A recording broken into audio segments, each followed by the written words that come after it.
The story continues with the second uncle preparing Kenji for the successor training. He starts his training with the basic physical fitness training test. They start with the 3 common exercises. The first one being squat. He first gave him the empty bar to lift without any weights on it, but he was struggling even to pick that up. He could only squat 20 kilograms. The second uncle was looking worried now. Then they move on to the bench press. Kenji was ready to bench press, but he pointed out if he must help him in that position. Kenji could bench press only 20 kilograms as well. The second uncle realized that he was weak as F. He wasn't sure what kind of training he should give him. Then they move on to the last exercise, which was deadlift. The second uncle didn't have any expectations at this point, but much to his surprise, Kenji could easily lift the bar. Even after they put on lots of weight, it was easy work for him. He told the uncle that he could go for it even more easily. The second uncle was confused as to how that was even possible. He figured that he must have built up his muscles from always helping others in need. To test his grip power, his second uncle challenged him to wrestle. Kenji said to him that he had no chance of winning against him. Even the other uncles were pointing out how unfair that was. But the second uncle had a theory for his source of strength, and he wanted to test that. The match begins, and Kenji starts overpowering him almost immediately. The other uncles thought he was going easy on him on purpose, but only the second uncle knew he was giving it his all. Even the other uncles started to wonder if he was overpowering him in wrestling. It was indeed the power of his grip that helped him deadlift. Ever since he was a kid,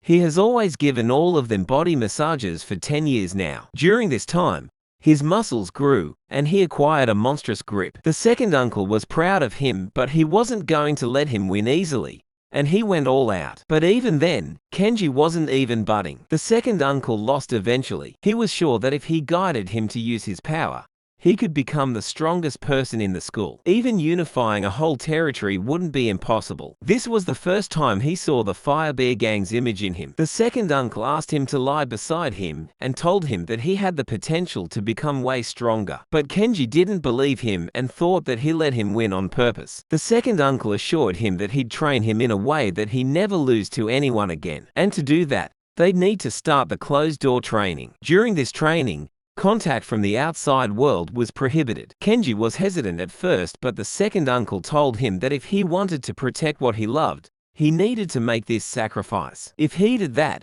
he would make him the strongest for sure. Kenji agreed to the condition, and they worked inside the training room like a man. 3 days had passed since then. Kenji wasn't coming to school. Sungjung wondered if something happened to him and asked his friends. They also tried to contact him, but he wasn't picking up their phone. They even went to his house, but seeing his uncles, they got scared and ran away. Sungjung was slightly worried about him. When he returns home from school, he is greeted by his little sister who is waiting for him outside alone. She told him how bored she was because recently that kind of oppa wasn't coming to play with him. She was talking about Kenji. She was worried, thinking he might have fainted somewhere while helping someone as he did to her when she needed help. She told Sungjung to check up on him. Sungjung agreed to her request. He took his address from the school and came to see him. He encountered Kenji's uncles who were suspicious of him, but when he told them he was Kenji's friend, they treated him like a prince and let him inside. But the first uncle scolds them for letting anyone in without identifying their identity. Songjung was glad that he had his wallet with him.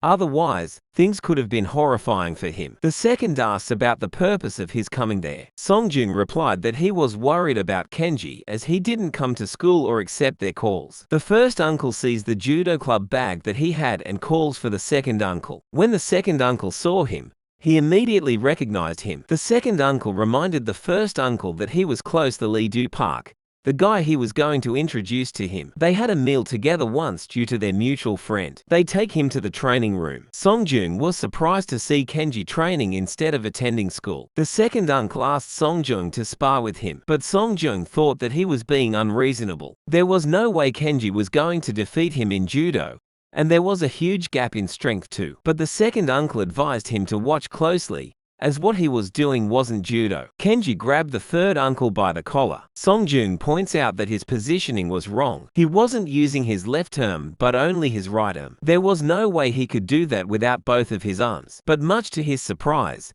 Kenji lifted him with the strength of just one of his hands and slammed him onto the ground, calling his technique a deadly one-arm throw. Songjung was speechless after seeing his crazy grip strength. It was illogical to see him do that with his physique. The second uncle says that he, Songjung, was on the same level as their mutual friend Du Park.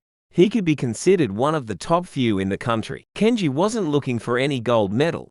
He just wanted to be stronger desperately to beat some guys. Songjung comes forward to spar with him without the second uncle asking him. Kenji was surprised by Songjung there. The second uncle explained to him that he wanted him to fight some his age, who was much stronger than he was. If he manages to stand his ground against him, most of the other school kids would be a piece of cake for him. But Kenji was terrified of him. He had been training for only a few days. The difference between their techniques and physique was huge. In the first round, Songjung completely overpowered Kenji. He didn't even have to use any of his techniques to deal with him. But Kenji gets up again, and this time he didn't get caught by Songjung. He stepped back in time and was now in a boxing stance. But Songjung could see his punch coming from miles away and easily blocked him. But even though he blocked it, Kenji's punches felt heavy due to his grip strength. Kenji then tries to tackle him, but Songjung thought to himself how foolish that technique was against him, who has way more weight than him. But much to his surprise,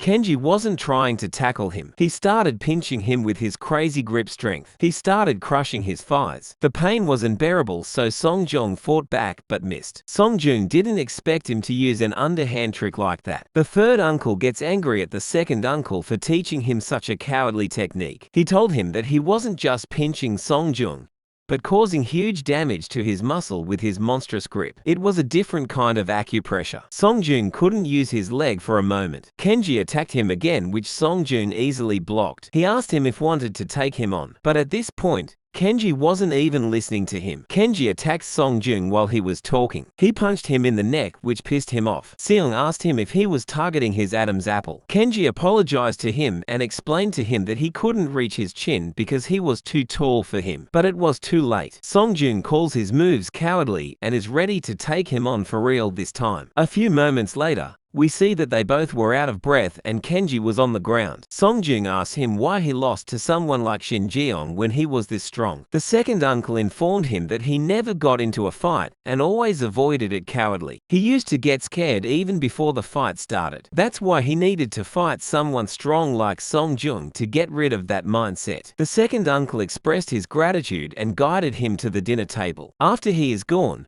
the second uncle goes to check up on Kenji, but he is surprised to see him smiling. Kenji says to him how he was feeling refreshed after fighting. The second uncle cooks beef for them. Songjung was a little surprised because he doesn't normally get to eat that stuff. The second uncle was blunt and asked him to train with Kenji for 1 week and he would provide for his food and other needs. But he couldn't agree to come there every day during the night as he had a sister. The uncle asked him to come after his school, but he had a judo club after school. But the second uncle took care of that. He called his senior Du Park and told him that he was giving Songjung special training for a week. He promised to give him special training in judo after he was done practicing with the young master. While eating the meal, Songjung looked a little disappointed. Kenji asked him if he didn't like the food, but that was not the case. Kenji requests the second uncle for something. While Songjung is leaving, Kenji works out with him and gives him the beef for his younger sister as well. Songjung was happy and smiled slightly because he knew she would love it. The next day at school, Yeji kept messaging Kenji but got no reply. She was worried that he might have been hospitalized after the beating. Seeing her so frustrated, her friends realize that she is serious about Kenji. They suggest she goes to his home with his friends.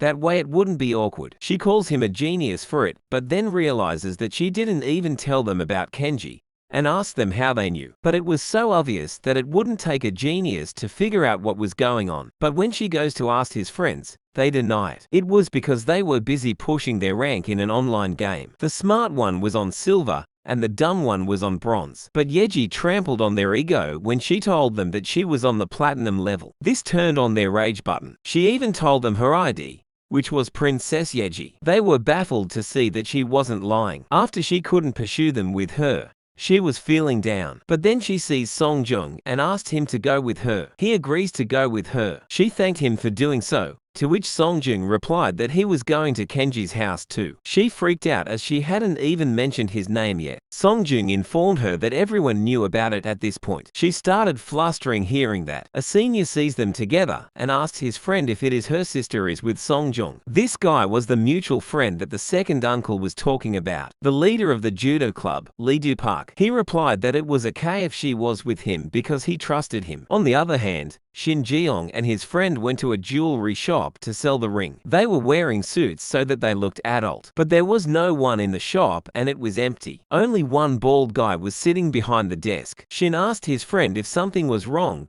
because he was trembling like crazy. Just then, the bald guy started singing. A few men came running, and they shut down the shutter. Shin screamed at the bald guy for trying to mess with them. We see that this guy was the second uncle. The second uncle accused him of stealing his ring. Shin realized that he was sold out by his friend, who was still trembling. Shin told him the truth about how he found the ring on the road, and he was ready to give it back. But the second uncle didn't want it. It annoyed Shin, and he was ready to fight him, thinking he might not be all that strong. But the second uncle punches him in the chest with his knuckle ring. Shin was having a hard time breathing, and he begged him to stop. The second uncle warned him not to ever sell the ring and wear it wherever he goes, because the owner of that ring would find him and collect it from him. He threatened to kill him if he ever sold the ring. Shin agreed to all that, but the second uncle was still not quite satisfied. He points out that he has a lot of hair and orders his men to bring the shaver. Yeji and Songjung arrive at Kenji's place. One of the uncles welcomes them and takes them to the training room. Yeji was surprised to see Kenji's house and realized how rich he was. They meet the second uncle in the training room. She immediately recognizes him from the school. The second uncle remarks that he didn't know Kenji had a girlfriend. Yeji started getting flustered and said she was not his girlfriend, not yet, making others aware that she was into Kenji for real. When Kenji came out of the training room, Yeji was blushing to see him. He was looking way stronger than the last time they met. He asked her why she was there, to which she replied that he wasn't coming to school, that's why. This was their last day of the closed room training. The second uncle asked her to observe them, but she didn't know what she was supposed to observe. Songjung and Kenji were going to toe-to-toe against each other. Songjung compliments him, saying he has improved a lot. The second uncle thought to himself how great of a choice it was to let him train with someone his age. Songjung grabbed him by the collar, so Kenji attacked his joint. But before he could do that, Songjung tackled him with just one hand, surprising Kenji that he could do that too. After they were done training, they SAD to eat dinner. Yeji asked him why he was not coming to school or replying to their message, to which he replies that he was in closed room training. Songjung explained to her what closed-door training was. Now that his training was over, the second uncle returned his phone. He was about to take a look at what she had sent him. She freaked out and asked him not to read in front of them, to read it when they were gone. Kenji agreed to that. Songjung couldn't help but smile. Yeji confronted him for laughing at her. The uncles were happy to see Kenji having a good time with his friends. They had never seen him like that before. Songjung and Kenji leave after having dinner. They were still fighting each other over every small thing. The second uncle reminded Kenji that he should go to sleep as he was going to school tomorrow. The next morning, Kenji was ready for school. His uncle sewed wires in his collar to make it look cool. Everyone else greets them and makes way for them. When Kenji got outside, he was surprised to see all the cars. The second uncle told him that they were going to accompany him to school. Kenji wondered if he made a mistake by taking the successors training. When they get near the school, the driver stops the car and lets him work to the school on his own. Kenji was super happy that they let him do that. On the way, he saw Shin Jeong standing there and wondered what he was doing there all alone. Shin sees him and tells him to just keep moving, but Kenji smiled and said that he didn't want to. Shin was all alone and this was his chance to get back at him. Shin was already annoyed while waiting for someone, and now Kenji was pissing him off even more. Kenji asked him to show his right hand because there was something that he was looking for. We see that Kenji's hands are looking kinda chiseled from all the training that he has been doing for the past week. While Shin was getting angrier, Kenji suddenly came closer to him, startling him. He used his technique called pickaxe and dug his fingers into his shoulder. Shin screamed in pain and was baffled at what he was doing. He kicked him off of him and threatened to beat the crap out of him. Just then,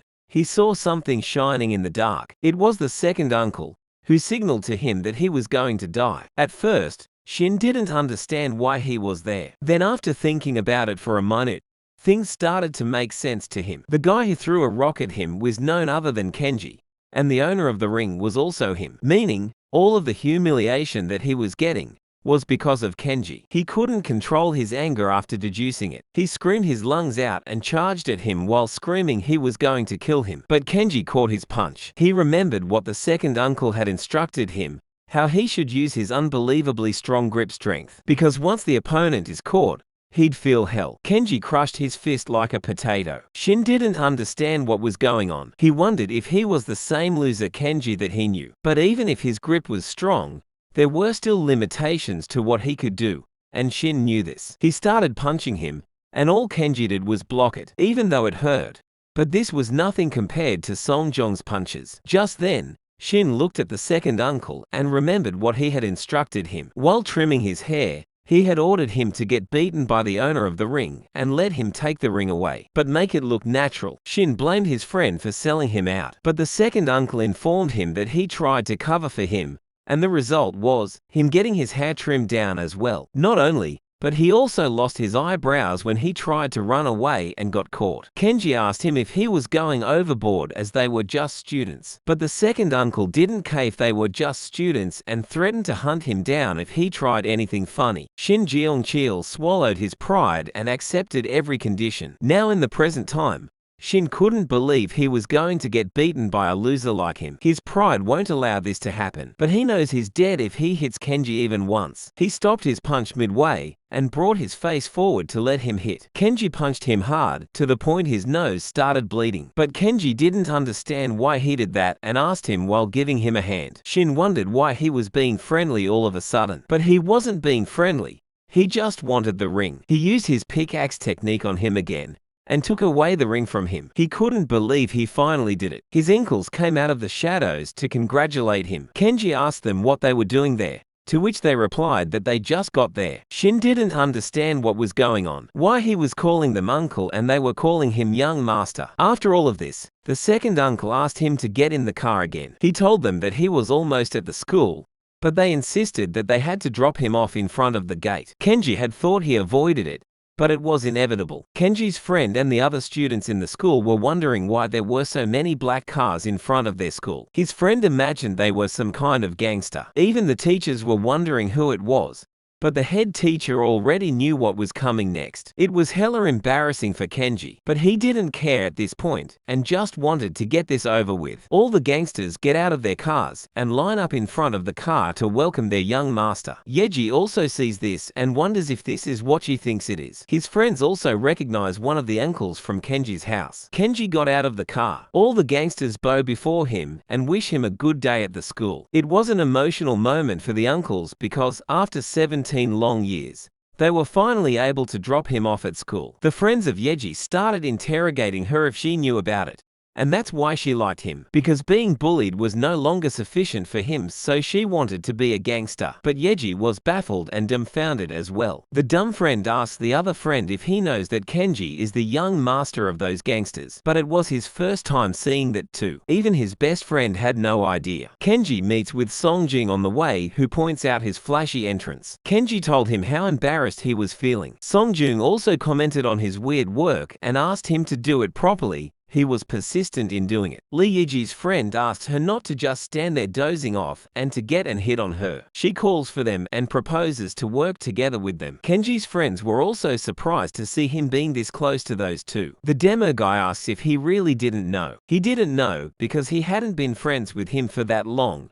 But the smarter, Jongyun, had been friends with him for 10 years now. It was weird that even he didn't know. Jongyun was disappointed but still tried to convince him that he must have his reasons. The English teacher was asking the head teacher to do something about it. But seeing the second uncle, he couldn't even move, because just that one guy was equivalent to 17 people. This wasn't something he could handle on his own. They needed to organize an emergency meeting. In the teachers' meeting, they were all against Kenji, but the principal didn't want them to say stuff like that to a guy like him. But even though the principal adored him, The fact that he was from a gangster family can't be ignored. The principal assured them that he would talk to him personally, but the head teacher remarked that it wasn't enough to just talk to him. He suggested they transfer him to a different school ASAP. The current student council president was also surprised to hear that. His assistant asked him how he managed to hide it from them all this time, to which he replied that he wasn't hiding it.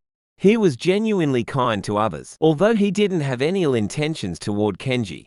But he couldn't let him be the next student council president. Their school was a role model to other schools, and their school would be ridiculed if the words got out. When Kenji entered the class, everyone started looking at him. Sengu screamed at him, saying how he knew that he was a devilish person. The rest of the class also started murmuring about him, saying how he was a con artist. He was just acting kind to fool everyone and hide that he was a gangster. One of the girls asked Sujin if she knew about it, but she also had no idea. Seeing them talk like that about him was just too much for him. He remembered the time when they were all used to being friendly with him, but now they were talking behind his back and were terrified of him. Songjug and Yeji asked him if he is okay and why he wasn't getting in class. Kenji started panicking and was about to throw up, so he ran towards the washroom with tears in his eyes. He remembered what the first uncle had told him, but he took that lightly. But the worst was yet to come. On the way, he met his friends and greeted them, thinking at least they'd understand him, but the look in their eyes said it all. They were terrified of him and walked past him without saying anything. This was what hurt him the most. He couldn't stop his tears any longer. He asked them why they were acting like that while crying in pain. He asked them to wait up and hear him out. Jongyun stops and in anger says how he didn't believe him when he said he wanted to become a bad guy like Shin Jeongchil. But this is how he was from the start. He was the son of a gangster. With a shocked expression, Kenji said that he was about to tell him when the other friend interrupted him. He said how he should have never gotten involved with him, and that he trusted him. Even though his uncles looked sketchy, they convinced themselves thinking that they just looked like that, but they were really gangsters. Kenji tries to explain, but he asks him to just answer if he was a gangster or not. Kenji had no choice but to agree with him. Jongyun said to him that he should have at least told him about this. Kenji remembered the time 3 years ago, when Jongyun saw some gangsters getting arrested. He expressed his hate towards them. His dream was to become a police officer and catch them all. The hate towards them had something to do with his past. That's the reason why he didn't tell him about his being a gangster, the thing he hated the most. Kenji tries to explain, saying he was looking for the right opportunity to tell him, but he points out how was it possible that he didn't get the chance to tell him for 10 years. He goes as far as to ask Kenji if he even considered him as his friend. Kenji was speechless and baffled. Just then, Songjung and Yeji came there and asked them what was going on. Jongyun told him to go with their new friends, the bully, Lee Yeji, and the top fighter Songjung, and that losers like them weren't qualified to be his friends. Songjun and Yeji didn't understand what that was about, but Kenji was completely devastated and fell on his knees.